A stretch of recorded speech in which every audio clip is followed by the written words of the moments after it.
Eric est gendarme. Eric est marié, père de 2 enfants. Eric devait prendre sa retraite dans quelques mois, en mai 2025. Mais il ne prendra pas sa retraite puisque Eric est mort. Il est mort lors d'un refus d'obtempérer d'un individu capverdien, migrant, qui a déjà eu affaire à la justice et qui a déjà été condamné 10 fois, mais qui à chaque fois a été autorisé à rester en France. Sa femme, lors d'une allocution publique, eh bien, a parlé de son incompréhension, du fait que cet homme était là et que si la justice avait été peut-être un petit peu plus rigoureuse, eh bien son mari serait rentré chez eux ce soir-là. Après, il y a la réaction de certains qui eh bien, montrent du doigt cette femme et n'ont pas beaucoup de pitié pour celle-ci. On va regarder un petit peu les réactions de nos sympathiques penseurs de gauche qui, eh bien, sont pas super cool sur cette histoire.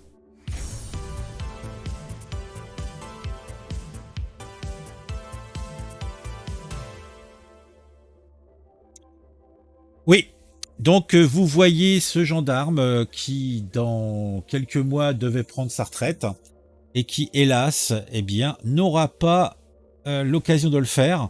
Et on peut dire que personnellement, j'ai pas voulu traiter cette affaire avant, puisque je suis toujours taquin, je suis toujours à faire des blagues, et je pense pas que mes vieilles blagounettes auraient été très pertinentes sur cette histoire. Donc là, j'ai pris un petit peu de recul, et on va parler un petit peu de ça, et surtout des réactions des gens. Donc déjà, qui était cet homme? C'était un gendarme de 54 ans, Eric Comines, et qui a été violemment percuté par un chauffard qui refusait d'obtempérer à Mougins dans les Alpes-Maritimes.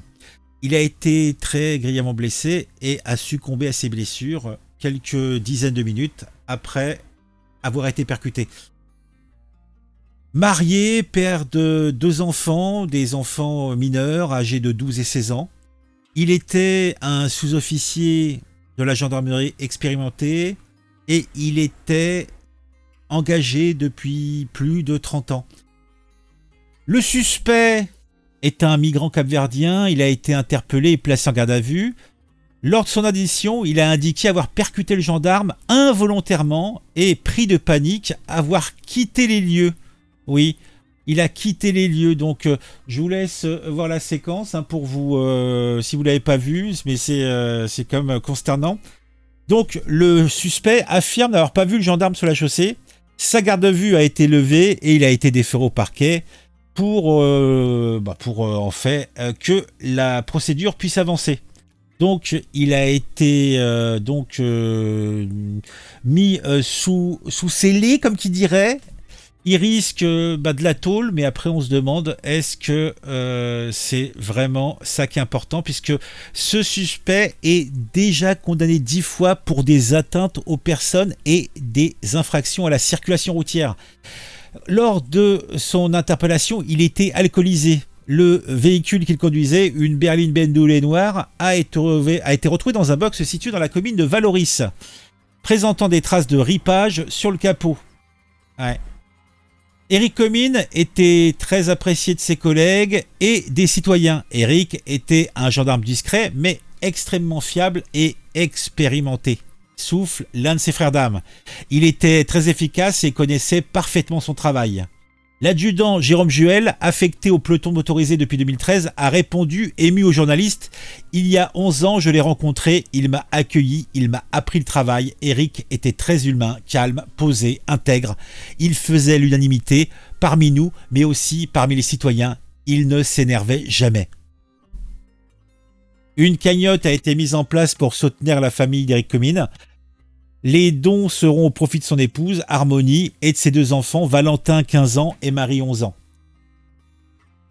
La fondation Maison de la Gendarmerie coordonne cette initiative. Donc là, je vous ai resitué tous les éléments que nous avions. Et après, il y a les réactions des politiques et des gens sur les réseaux sociaux.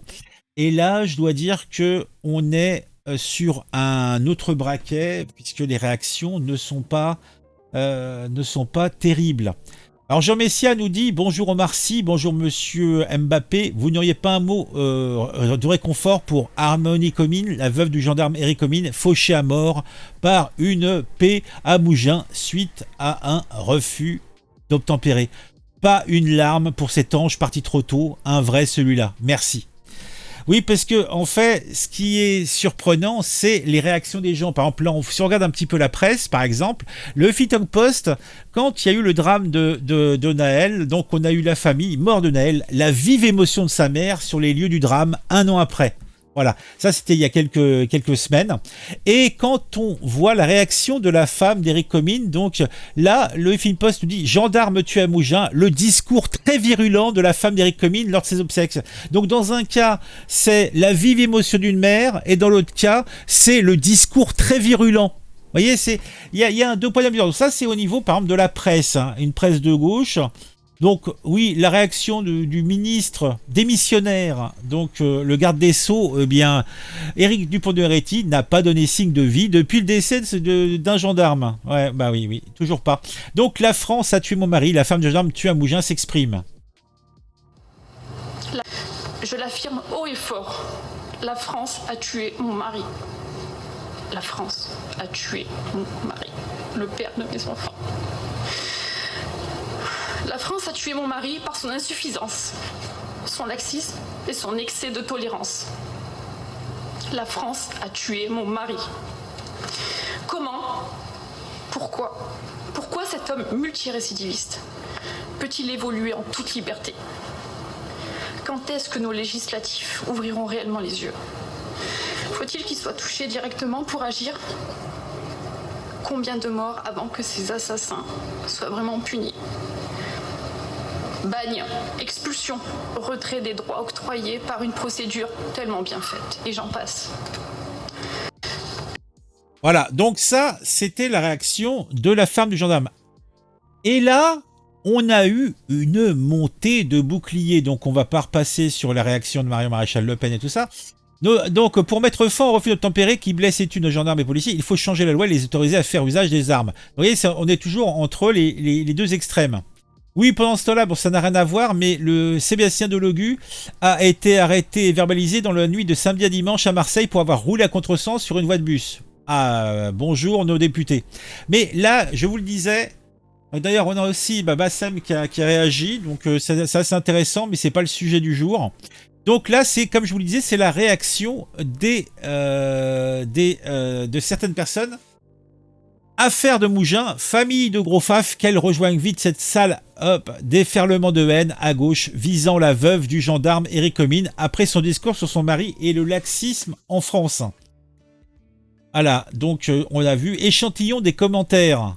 Alors là, on a, vous voyez, est-ce que vous voyez bien? Est-ce qu'on peut agrandir un petit peu? Voilà. Alors l'EM, donc on ne sait pas trop. Alors je sais pas ce que ça veut dire. Ces logos. Donc il y a une petite feuille, machin. Ohé, c'était une famille de gros faf quoi. Aucune pitié qu'elle rejoigne vite cette S. Eh ben dis donc. La France a tué mon mari. Donc les réactions sont plutôt unanimes. Alors là c'est Naïm, donc avec un petit drapeau palestinien et un autre truc et un truc communiste, il me semble. Le problème, si je parle, c'est que je vais être fiché S. Ah bon? Bon, bah, on va pas lui demander ce qu'il pensait. Mort de rire, moi je voulais faire un pavé, mais je vais rien dire. Eh ben dis donc. J'espère qu'elle meurt aussi, cette truie. Eh ben dis donc. Vous voyez, donc ça sent l'amour, hein. Pas étonnant, c'est un couple de fachos. Eh ben dis donc. Je vais économiser mes larmes, du coup. Alors Jean Legendre. Donc en fait, en général, ces personnes-là sont suivies par d'autres personnes. Hein. Par exemple, ce Jean Legendre, je crois qu'il est suivi par un ou deux députés de la France Insoumise. Donc on se pose des questions. Il était gendarme, fin de blague, pété de rire, chez. J'espère que tu chiales bien. Et ça, c'est l'amour, c'est la joie. Hein. La France a tué mon mari par son excès de tolérance. Une phrase qui devrait te faire retirer ton passeport, ta carte d'identité et ta carte vitale. Voilà. Donc, ça sent l'amour. Hein. C'est-à-dire qu'un gendarme dans son activité professionnelle se fait renverser et on a ces hommes, ces femmes qui pensent juste, hein, en fait, qui sont insultants, qui sont. Vous voyez, je suis outré. Je sais pas quoi vous dire d'autre. Je suis tellement outré. Et là, oui, bah tiens, il nous montre le fait qu'il y a quand même 3000 personnes qui ont mis un petit cœur, donc qui ont trouvé que c'était très pertinent de dire que comme cette femme ose dire que la France a zigouillé son mari, eh bien qu'il faut lui enlever son passeport, sa carte d'identité et sa carte vitale. Ah, ça fait plaisir. Pouvoir tuer et en sortir millionnaire, c'est pas suffisant visiblement. Pause pipi enthousiaste. Donc on a affaire à des personnes plutôt encourageantes, sauf que c'est son mari qui est mort et personne n'est millionnaire. Tant pis. Ah bah dis donc. Ma belle, oublie tes vœux de mariage, la mort est pas obligée de vous séparer, va rejoindre ton boug au bagne céleste. Kakissima. Eh bah dis donc. Marquise de Tsad, ACAB inclut leur vieille meuf. Elle va repartir avec 100K dans une cagnotte et un hommage national quand c'est des prolos immigrés dans les banlieues, ça dit rien. Tant mieux, ça en fait un de moins. Eh ben dis donc. Ah non, mais ça sent l'amour, hein. La France devrait exilée sur une île avec un cancer de l'estomac. Eh ben dis donc. Alors là, alors ça c'est drapeau kanak, pastèque. Donc je sais pas trop ce que ça veut dire. Mais bon, la France a tué mon mari pour son excès de tolérance. Bah chiale, rien à foutre de ton chagrin. Eh ben. Là, on a encore un drapeau palestinien mais avec un petit cœur et tout ça. Donc là, c'est l'amour. Tous les jours, des dizaines de personnes meurent dans des accidents de travail et personne n'en parle. La vie d'un gendarme ne vaut pas plus que la vie d'un ouvrier. Toujours les mêmes Calimero. Eh ben dis donc. Ah oui, ma seule réaction, c'est ah ben dis donc. Qu'est-ce que tu veux que je réponde de plus, quoi. ACAB pour le conjoint des flics aussi. De rien, ma belle. Ah mon Dieu. Non mais c'est... Et il y en a les réactions comme ça, vous en avez des tas. Alors après, tu as les grands penseurs. Là, Pablo Pio Vivien, vous savez, le mec du journal Regard. Alors quand il y a eu l'histoire donc de Naël, abrogeons le permis de tuer des policiers pour éviter d'autres morts comme Naël. Signez et faites tourner la pétition.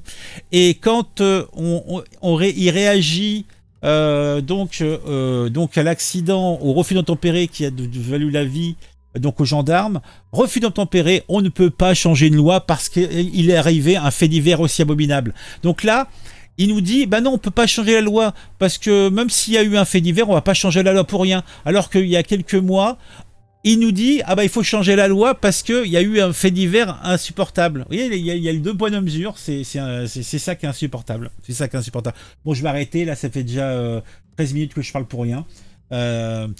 C'est pour ça que j'ai pas réagi sur le vif, parce que j'allais tourner, j'allais vriller et j'allais rien dire de très positif. Bah, je voulais quand même réagir à cette histoire, mais ça me rend malade, quoi. Le parcours judiciaire du meurtrier capverdien. Violence, relâché, plus reste en situation régulière. Outrage, relâché, reste en situation régulière. Violence, relâché, reste en... En fin de compte, c'est une blague, une vaste blague, quoi.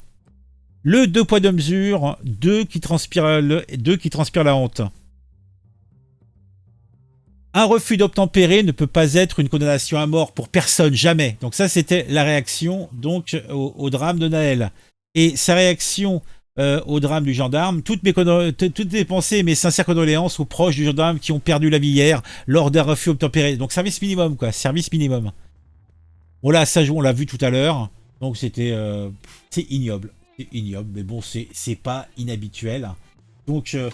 la morale, on le sait, elle est de gauche, hein, donc ceux qui ont raison et que on a Caster, donc et cette femme n'aurait jamais dû parler, n'aurait jamais dû dire qu'elle était outrée. Hein, c'est insupportable. Dites-moi en commentaire ce que vous pensez de tout ça. J'en peux plus. Franchement, j'en peux plus.